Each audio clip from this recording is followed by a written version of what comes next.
Hey, everybody. I'm so excited to have you here this week. We have got the best guest ever. It is Raina, and she runs the IAMevolution program, and we're going to hear all about that. I'm excited about that and a lot of other things about her. Before we get started, though, I do want to remind you all we have a retreat coming up in October, and we want to make sure that you're aware of it and that you're excited about it and that you're going to come.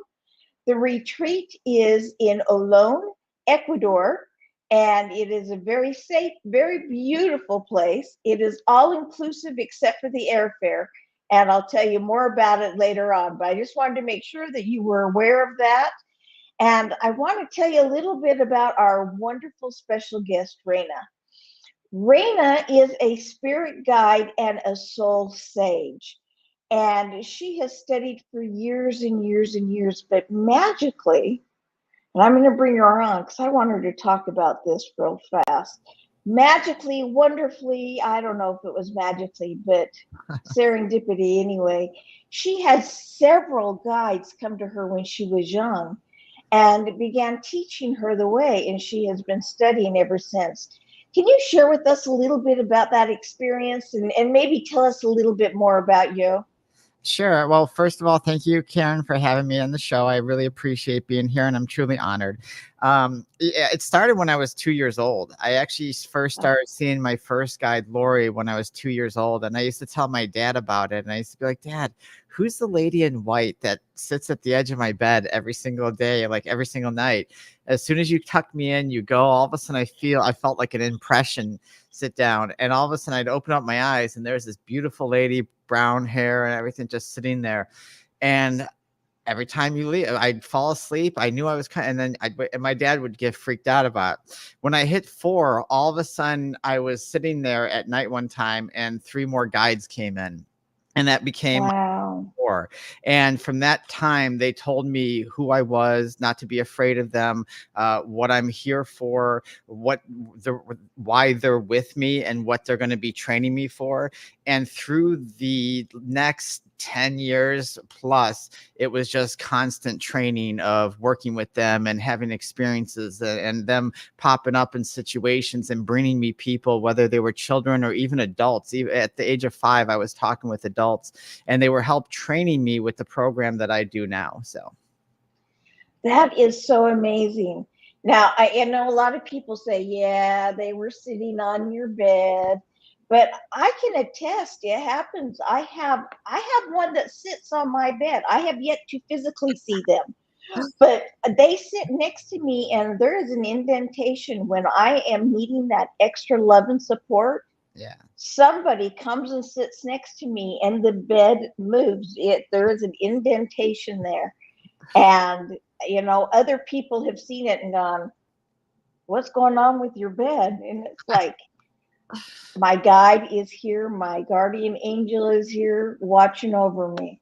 So I fully believe and attest that that is something that happens, and I am so impressed that you had that experience as such a young child. Well, everyone thinks it's such a wonderful thing, but you have to remember that type of pressure that gets put on you, that gets told, well, you're here to help grow consciousness, and you are like us, you're a fifth dimensional spirit guide, and you have to reawaken. But first, before you awaken, you have to live as a human, and you have to be like, your mind has to be wiped. You have to act like them, live like them, and you have to do all these things and experience the pain and suffering as them in order for you to understand or re-understand what you already know. And that's the funny thing about like what's going on right now when we talk about the 5D and everything like that. We're talking about a fifth dimensional idea, and really like the fifth dimension is not a place. We have 9 dimensions, but really there's only one. And when we start to understand how life is, and this is something that we're growing into, is we start to understand that there's one dimension and it's fractalized into 9 perspectives. And so kind of like and I always give this example for people. you know, when the sun sets and you have like, and all of a sudden, whereas the sun's setting, because the sun rays are being scattered through the atmosphere and the particles, it kind of turns yellow and pink and all that stuff. Well, that's kind of the similar idea of what it's doing. And so it's creating these perspectives of itself to understand itself and what we call life and experience. And so when I was young, I had to be like, well, they told me, well, what the life you're living isn't real, and you have to remember that it's not real. None of this is real. Even you're a projected hologram. And for me, I grew up, like, my parents were Catholic. They sent me to Catholic school. So it was it was like a 9-day difference. And that was tough for me Yeah. because I had people telling me, and the nuns and everything telling me, no, this is what you have to believe. And then I have aspects of myself, what we call spirit guides, and that telling me, okay, this is what really is happening, and this is what you have to understand between the two concepts. Wow. And that kind of brings us to what's been happening in the last 5 years.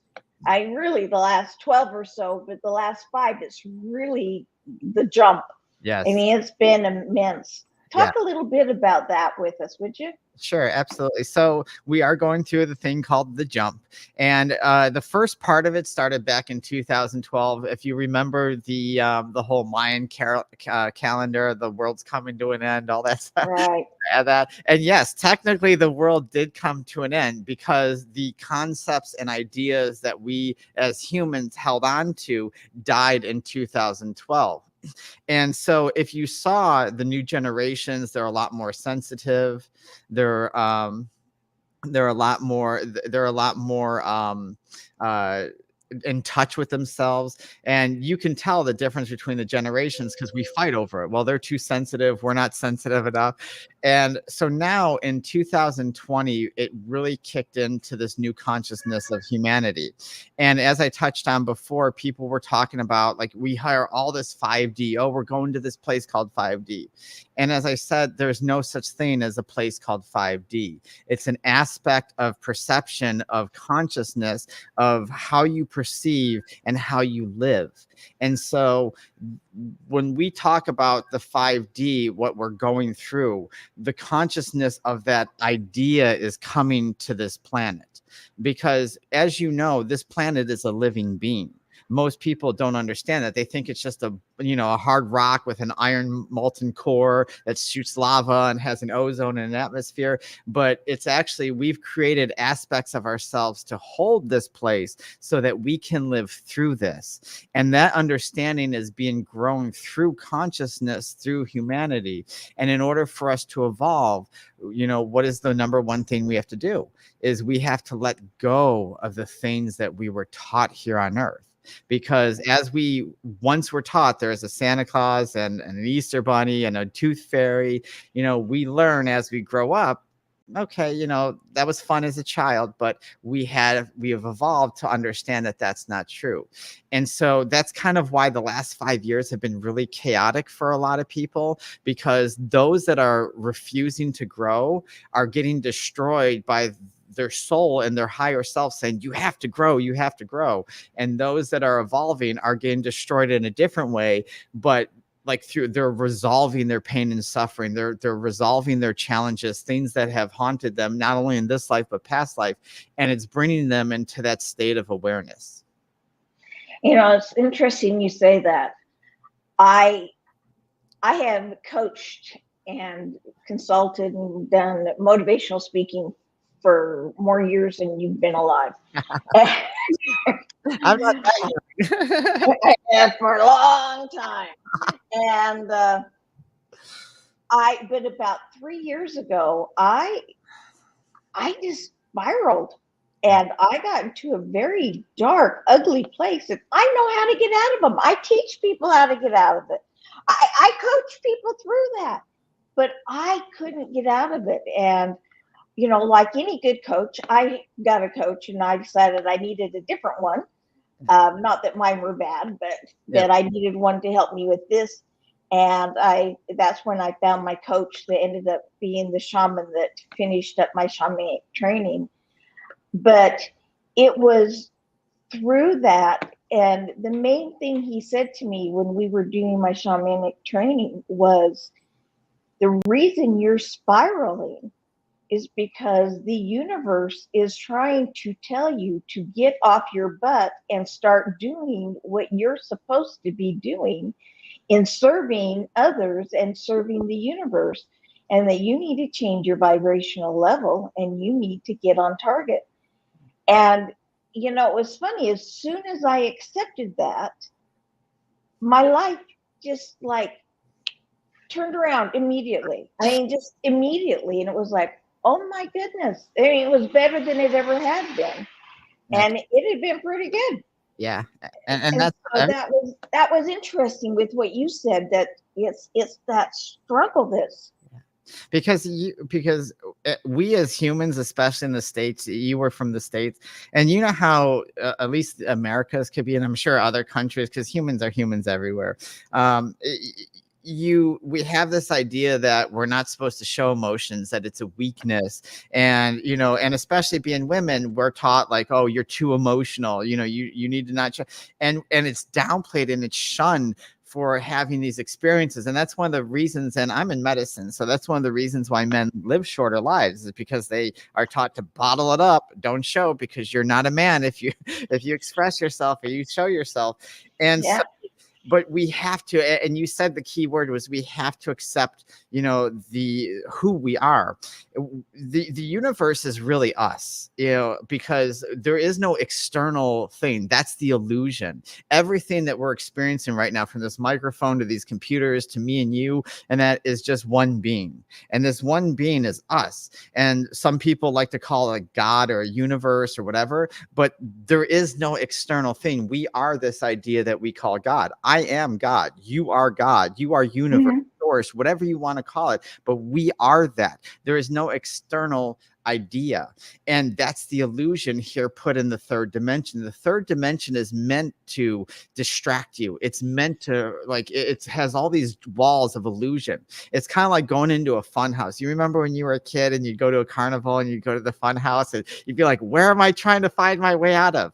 That's exactly what life is about. It's meant to wipe your mind, meant to make you feel like this is the first life you've ever had, and meant to make you buy into so many beliefs that are false, so that you go into anger and judgment and toxicity and all this stuff, so that you can learn to find yourself. Because without challenges, you can't figure out who you are, which is self. And that's the reason why my business and the lifestyle that I live, I'm not religious, I'm not spiritual, I'm conscious. I teach consciousness, and the consciousness is only one word: I am. And so what am I? Well, who am I and what can I be, right? Those are the great, when we became conscious as a being before we created the universe, we sat there and said, I'm conscious. So who am I? Well, I know I exist, but what else can I be?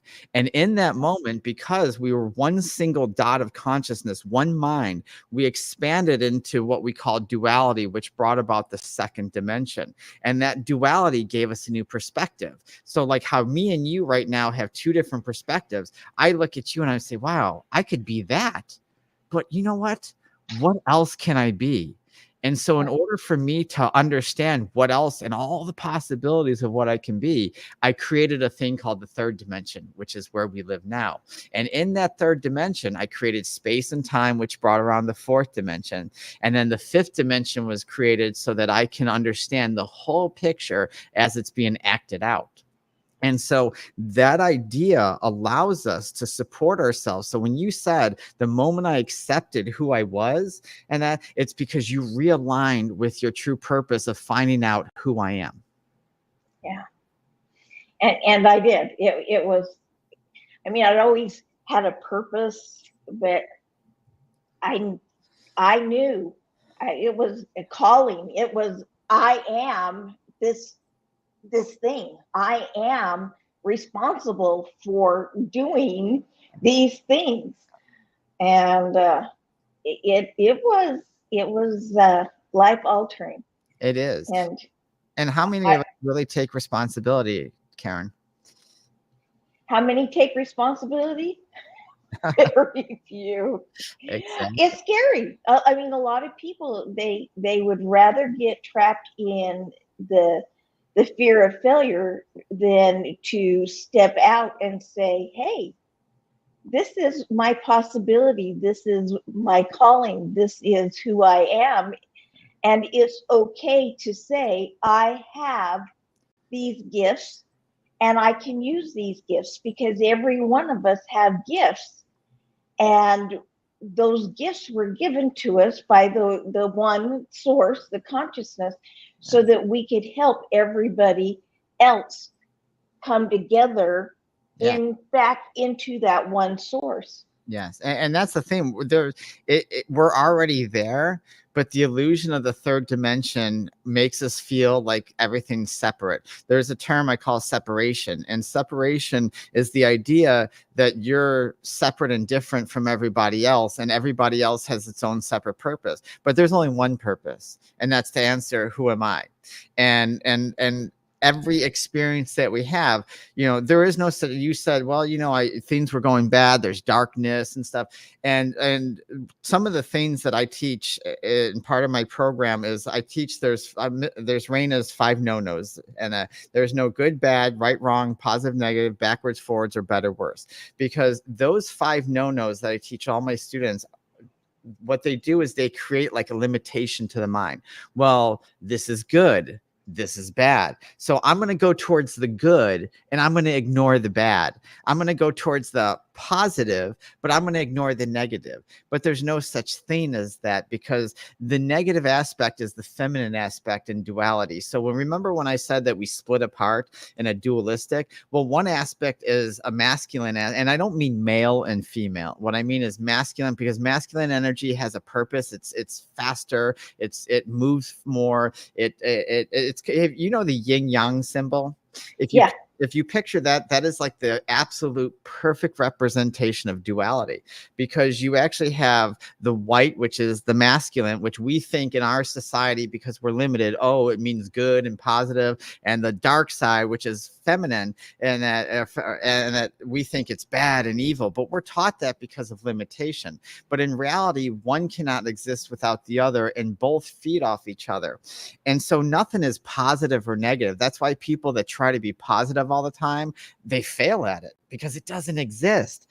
And you see them actually worse off because they're ignoring the aspect of themselves that says, you have to heal this, you have to face this. By trying to focus on being too positive, you're not being what I call in neutrality. And that's the center point of everything. In a dualistic idea, you have to use both aspects, and you have to understand both aspects and wield both aspects in a point of not taking sides, but in a point of neutrality. I like that. Now let me offer a thing that I teach, and I would like your perspective on it, because you're bringing new perspectives to me, and I'm going, oh, that is new and that is really interesting. I actually have a book called Emotional Power. That's the logic behind emotion and the emotion behind logic, because you can't have one without the other. Absolutely. But I teach that emotion is necessary. All of us have emotions, and we don't say, I don't have negative emotions. We have emotions, things happen. You can have a heavy heart and still choose to be happy. Yes. But you got to acknowledge, yeah, I have a heavy heart. I wish this wasn't happening. This sucks. Okay. But you got to acknowledge that emotion. You've got to say, yes, I've got it. And then you got to feel it and feel it fully. You don't stuff it and pretend it's not there. You Yes. feel it and you feel it fully. And if that means that you have to kick the punching bag, Yeah. not a dog, that is just wrong. Oh, yes. But if you got to kick a punching bag, then you kick it. But you feel it fully. Once you filled it fully, now you process it and you use it or diffuse it. You use it to move yourself forward, and or you diffuse it and say, it really wasn't that big of a deal, and I don't need to worry about it anymore. But no matter how you look at it, everything on this earth, on this in this life, is a lesson. Yes.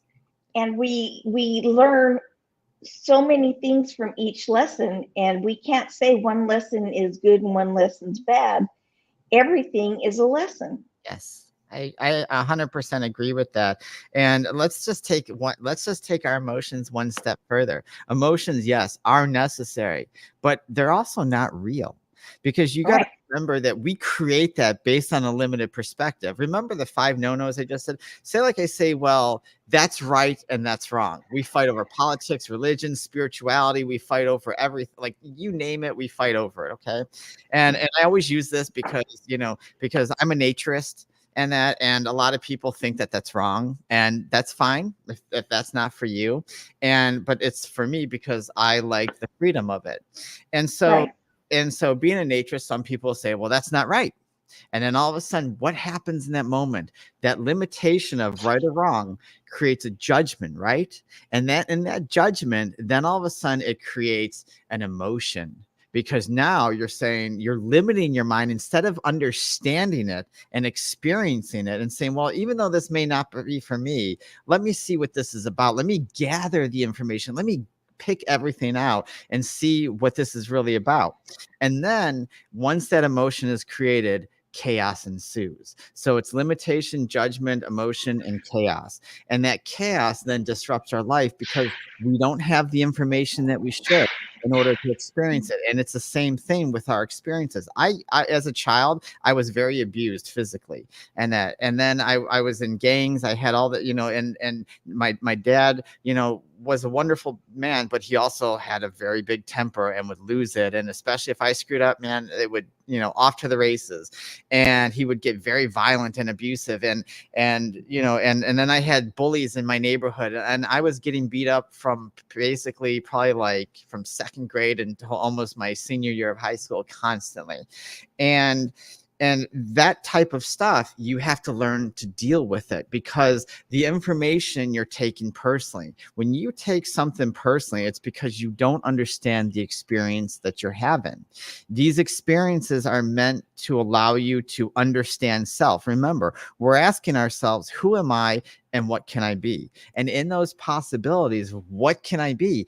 I have to experience everything. That means the painful, the joy, the sadness, the grief, whatever it is. I have to experience it over billions of what we call souls, and that I have to experience this. And in order for me to experience it, like you said, I have to feel it fully, right? Because what happens when we shut down? We bottle it up. And in medicine, we know people have heart attacks, cancer, strokes, because we bottle up those emotions. Because what is emotion? It's created energy that is either halted or pushed or moved or stagnant, that injures the body. Because what does the body need? It needs movement. It needs fluidity. It needs to be able to constantly express itself.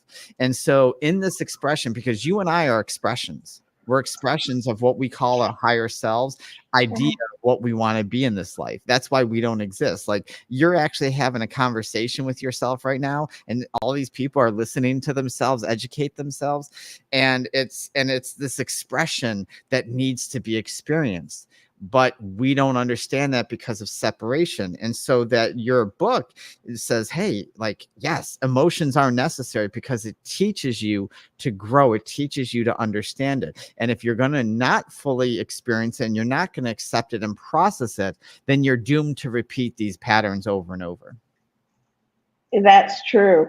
I would like you to take just a second, if you will, and talk about being a naturalist. Explain really what that is, because I know that is a misconception a lot of people have. Naturist, a Yeah, naturist, naturist. a naturist is a nudist. Like, I have always been a free spirit, and I've been single since 1998. I don't like to date because I enjoy people.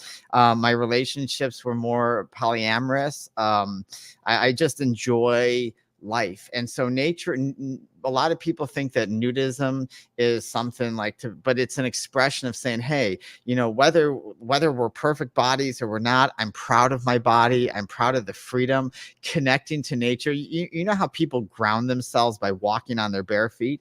Well, imagine the grounding that you connect with and the way you connect when the clothes are off, because we put clothes on for what?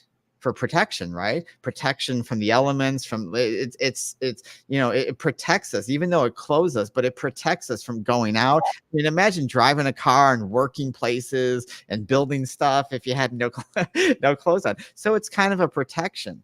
But those moments that I get from away from it, I go to some resorts and everything like that, and I go swimming, I go in a sauna, I walk around the forest and everything, and it allows me just to feel who I am without all this, without all this 3D stuff going on. So for me, and I know it's not for everybody, but for me, it allows me to truly feel who I am and to disconnect from the daily life that I live.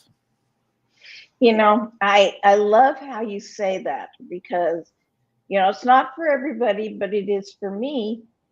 You're allowing everyone to have their own opinion and to be whoever they are. Yeah. And I ask in turn that everybody have their own opinion, but to let you have your opinion and let you be who you are. Yeah. And I think as a society, if we would learn to do that and learn to look at people's hearts and souls instead of all of these other things that we look at, I think we would find a lot more peace. Yeah. And a lot more continuity in what it is that we're doing. But this is the part of, and I'm glad you said that, because this is the part of life that a lot of us don't understand. We always imagine what life would be out if everyone thought the same. Oh, how great it would be. Well, Yeah. A lot of people think like, hey, war is great. Imagine if everybody was like, yes, go to war, go to this, if everyone, and so I completely, yes, the heart is the emotional and the soul understanding, because the mind, we're all mind, everything is consciousness, everything is mind, but we forget about this aspect of the heart as well, the heart portal. And I work with a lot of that, and in order for us to understand, we have to use the heart. The mind can get it, like I can sit there and say about 3D and 5D, and your brain can say, okay, I can understand what she's saying with the fractalization, but until you get it here, and that the opinions of others you need to allow for, because that's where they're at, they're experiencing. And so even when people come up to me and I've had those people, oh, that's wrong, Raina, how could you're around kids that do that, like parents allow their kids to be, I'm like, yeah, we're not sexualizing anything, we're not, like it becomes like, do you sit like, when we're in these areas, we don't even notice each other that we're nude, because it's so normal to us that it doesn't even cross our mind. And so for people to have to understand, we're asking people without understanding to understand something that they can't perceive. Yeah, that makes sense.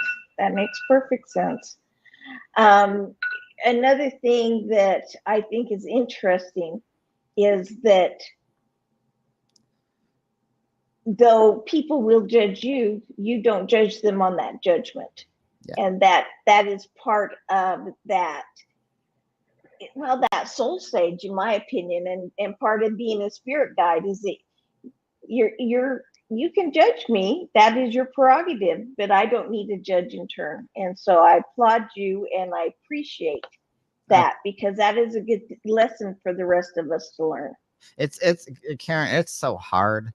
It is. I mean, we live in a world. I've lived in many states in this United States, and Florida, Southeast Florida has to be the hardest out of everybody. It's very materialistic. It's very shallow. It's all about, look at me and what I have. And it's very hard to be an individual in an area like this, and I'm sure there's lots of areas like that. But you have to, when you come to an understanding of self, you have to realize that no matter what someone does to you, one, it's not personal, because it's really about them. It's them feeding their ego, or them trying to feed their insecurities to make them feel good about themselves or whatever. And it's them trying to cope. You know how like you deal with the emotion, and we have coping mechanisms to, to justify why we feel this way or why we did something. It's the same thing. And so like if I'm at Whole Foods, or if I'm someplace and someone sits there and makes fun of me for, having purple hair or whatever, and that, and that, or maybe the way I sound or look or whatever, and that, I have a choice. I can either react and be like, oh, you're offending me in that, or I could say, you know what?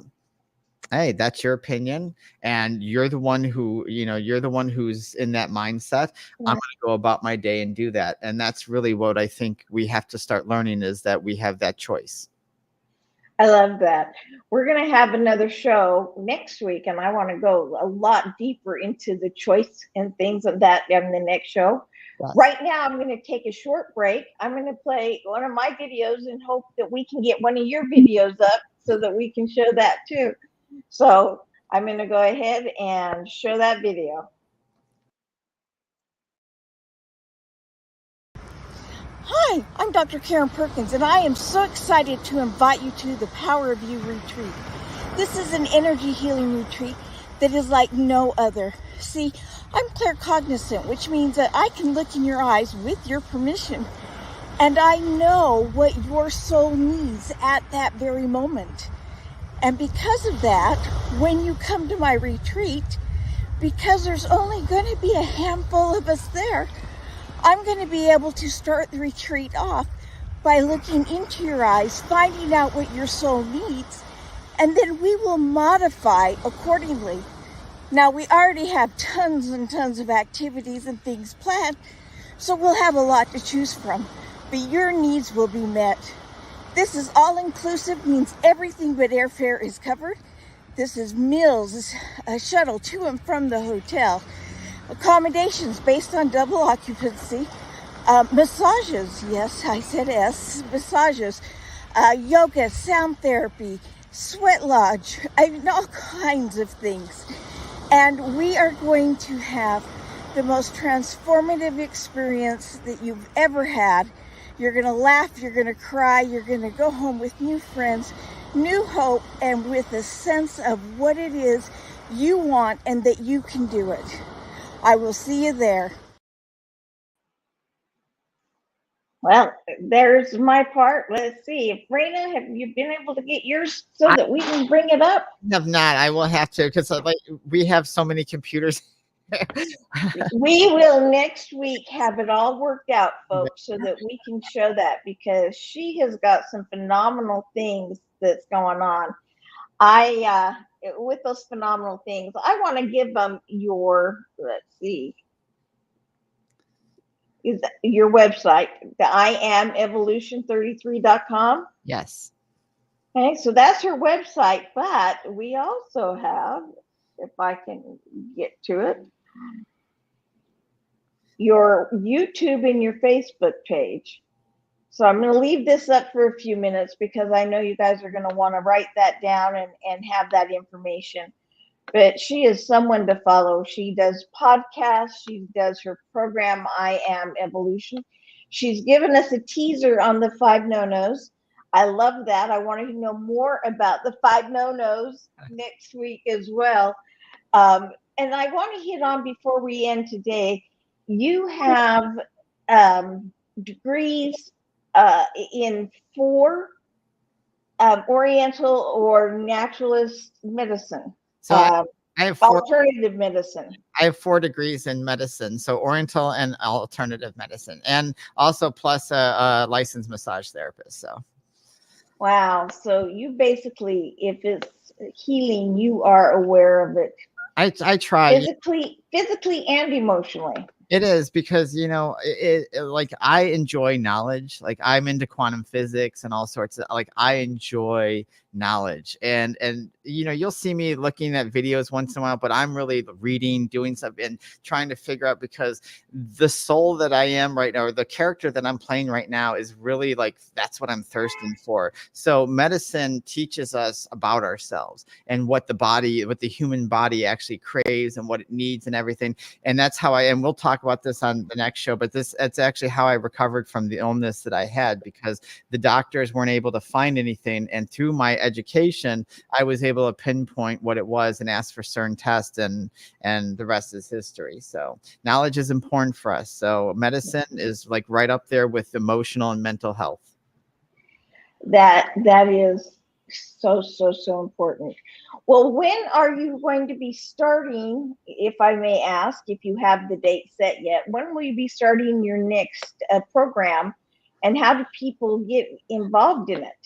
Well, my program is based on, like, right now I've been doing a lot of public speaking. My program is based on kind of like, we had a retreat coming up and we decided to cancel that because I'm also a semi-pro pool player. And so I had, the dates were like right there with each other. So I was like, which one do I have to do? I was like, I have to go to this because I've committed to this already. So what Yeah. I'm planning on doing is probably the next time we're going to start a program is probably either in September or August, or maybe even towards the end of the year, probably in Albuquerque or someplace, maybe even Sedona or something. And so we start that. And then as we build people up, then we start to say, okay, because it's not really such a program per se. It's a life. Like it's like I live the I am life every single day. So it's kind of like a life. It's not like you're on a diet and you're going to do this program for 6 months. It's kind of like, okay, like we just live our lives. We talk to each other. We interact. We teach each other, and then we just grow as a family. And that's kind of what it really is about. It's a transition and a bonding with people of like mind. Yeah, absolutely. And some people do, and a lot of people do like pay me for certain like one-on-one sessions. But a lot of us, we will get together and we'll have these spiritual moments, and we learn from each other. We say, hey, let's go to here where there's a an access point in the earth, and let's channel that energy because it's solstice or whatever we're doing. Yeah. And we meet up and we just like kind of heal and do these different things like that. So. That's awesome. Well, I'm excited for next week. We've gone over a lot. I mean, we've almost 40 minutes. This is great. We've gone over a lot, and there's so much more to do. And I promise, folks, I swear I will figure out the media stuff on my side because I should have been able to have that play, and I just couldn't get it to work. I'm learning, so That's bear with me as I learn because it's all education. it. What did I learn? I learned I need to learn more. Yes. Uh, Right. so we are all consciousness, and oh my gosh, you, Raina, are a delight, and you truly are a soul sage, and people take that inspiration from you, and hopefully they allow that to absorb in and get in touch with their consciousness and with their oneness and with who they are. Yeah. So And I wish that for everybody, regardless if you understand or believe what I'm about. I really do wish that for everybody, because we're all on the same journey, whether we understand that or not. And to hate one is to hate yourself. And we really have to come to that one unity. And that's really what it's about. It's like coming to that unity of understanding, and that what we talk about, it sounds cliche, but love and compassion, but it is, it's understanding self through all that. yeah, that's wonderful. Well, folks, next Wednesday, 11 a.m., I had to think about that, 11 a.m. Mountain Time, 1 p.m. Eastern Time. We're going to be the same place, same channel, same wonderful guest, and I look forward to seeing you all again then. In the meantime, may you find peace and joy in all that you do. Ciao for now.